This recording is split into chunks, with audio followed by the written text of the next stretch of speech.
kisasi, maana anaweza kurudisha kisasi kwa mtu sio mtu isipokuwa ni Mungu, maana kisasi ni juu ya Mungu.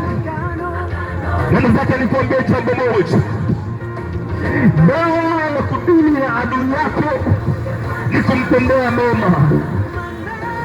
Ukisoma Matendo ya Mitume anasema ya kwamba adui yako akiwa na kiu mpe maji, akiwa na njaa mpe chakula, maana kwa kufanya hivyo utampalia makaa ya moto juu ya kichwa chako mwenyewe.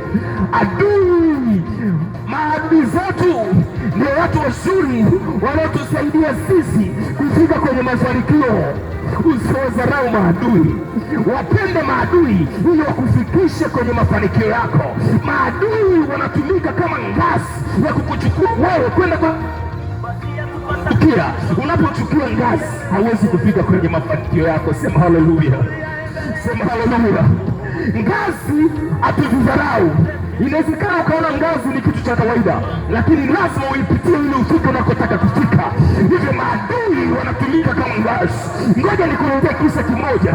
Kama mtu huyo angekuwa ameweka uchungu, asingefikia katika mafanikio aliyofika. Na kwa nataka kuambia habari ya kijana mmoja, jina lake anaitwa Yusufu. Yusufu alikuwa ni kijana kwenye nyumba ya Yakobo, ambayo baba yake alikuwa ni Yakobo. Na huyo Yusufu, Yakobo alikuwa na watoto 12. Ukisoma Mwanzo ile sura ya 39, anasema Yakobo alikuwa na watoto 12, na alikuwa jamii yake ni ya kifugaji. Ukifuatilia vizuri historia ya Yakobo, Yakobo ni mtoto wa Isaka, ambaye Isaka alikuwa na watoto 2. Mtoto wa kwanza alikuwa anaitwa Esau, na mtoto wa pili alikuwa anaitwa Yakobo. Lakini Isaka ni mtoto wa Ibrahimu, ambaye ni baba wa imani. Ibrahimu alizaa mtoto, jina lake aliitwa Isaka, ambaye ni mwana wa Adi. Lakini kwa mtoto yule wa kijakazi, jina lake lilikuwa linaitwa Ishmael. Leo mimi nataka nikuambia habari ya mjukuu wa Ibrahimu, jina lake anaitwa Yusufu. Na Yusufu yeye alikuwa ni miongoni mwa watoto wa Yakobo, na mama yake alikuwa anaitwa Rahel. Na Yusufu alikuwa amezaliwa wawili kwa mama yake, alikuwa na mdogo wake na anaitwa Benjamin.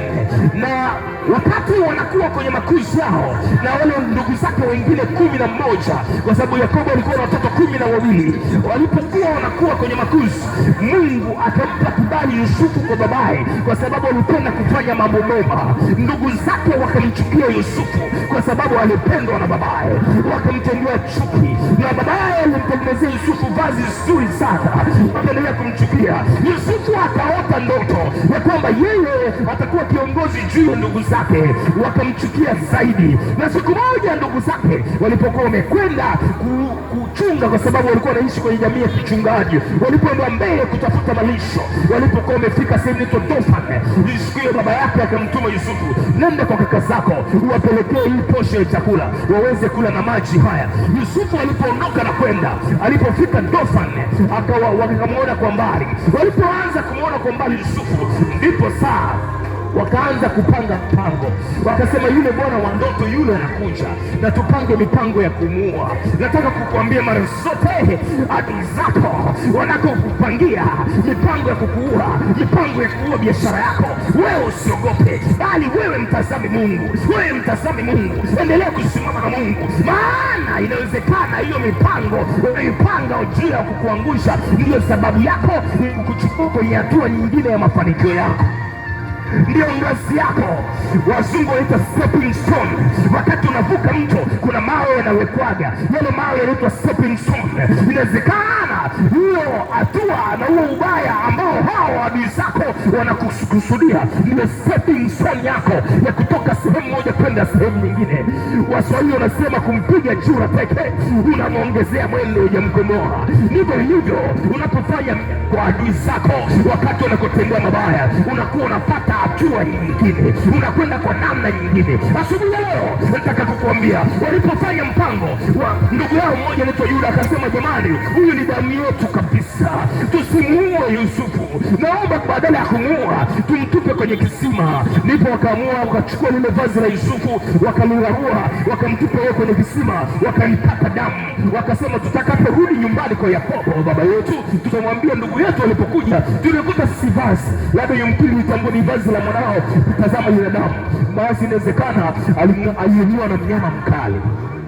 Nataka kukuambia adui wana hila siku zote, wanaweza kukutengenezea maneno ya uongo. Usishindane na hila za adui, mtafute Mungu mwenye uwezo wa kukusaidia juu ya adui zako. Unajua Mungu ni mwaminifu. Unapokaa vizuri na Mungu, yeye anakupa nafasi ya kuwa mshindi juu ya mapito magumu ulionayo. Usitafute kushinda mapito magumu kwenda kwa waganga wa kienyeji. Waganga wa kienyeji nao ni wanadamu, wanahitaji nao msaada. Msaada wetu uko katika Mungu. Nampenda sana mwandika Zaburi, anasema, nitayainua macho yangu juu nitazame milima, msaada wangu utatoka wapi? Msaada wangu katika Bwana alizifanya mbingu na nchi. Wangu asisinzieni naye, naam hata wala usingizi, aliye mlinzi wa Israeli. Bwana ni uvuli wangu mkono wa kuume, jua litanipiga wakati wa mchana, wala mbala mwezi wakati wa usiku. Bwana atanilinda na mabaya yote, atanilinda tangu sasa na hata milele. Hiyo ni Zaburi yote ya 121 nimekusomea. Nataka kuambia Mungu ni mwaminifu sana. Unapojiambatanisha na yeye, yeye atakupa nguvu juu ya adui zako. Usitafute kupambana na adui zako kwa akili zako. Nataka kukuambia mwenye kuweza kupambana na adui ni Mungu. Yeye ndiye anaweza kulipa kisasi. Haijalishi utainua silaha gani juu yako, lakini adui, nimekuambia, ni ngazi ya kukusaidia wewe kufika kwenye mafanikio yako. Angalia jinsi kaka zake Yakobo kaka zake Yusufu walivyoweza kuwa sababu ya kumfikisha kwenye mafanikio yake. Maana yeye aliota ndoto atakuwa mkubwa juu ya ndugu zake, atakuwa kiongozi juu ya ndugu zake, na lile neno likatimia. Sikiliza lilivyotimia, jinsi ambavyo Mungu aliyotumia adui wa Yusufu kumfikisha kwenye mafanikio yake. Ndipo walipoona Waishmaeli wafanya biashara waliokuwa wanatokea Midian kwenda kwenye nchi ya Misri, ndipo akauzwa Yusufu kwa shekeli. Alipouzwa Yusufu, walichokifanya wakamchukua na akaenda kuuzwa tena kwenye nyumba ya mkuu wa majeshi ya Misri. Jina lake alikuwa anaitwa Potifa. Potifa alikuwa ni mkuu wa majeshi. Kama leo katika nchi yetu Tanzania tuna mkuu wa majeshi ambaye tunamwita CDF, Chief of Defense Force. Ndipo akauzwa kwenye nyumba ya Chief of Defense Force wa kule Misri. Alipouzwa huko kwa mkuu wa majeshi, Yusufu alikuwa na bidii kwenye kufanya kazi.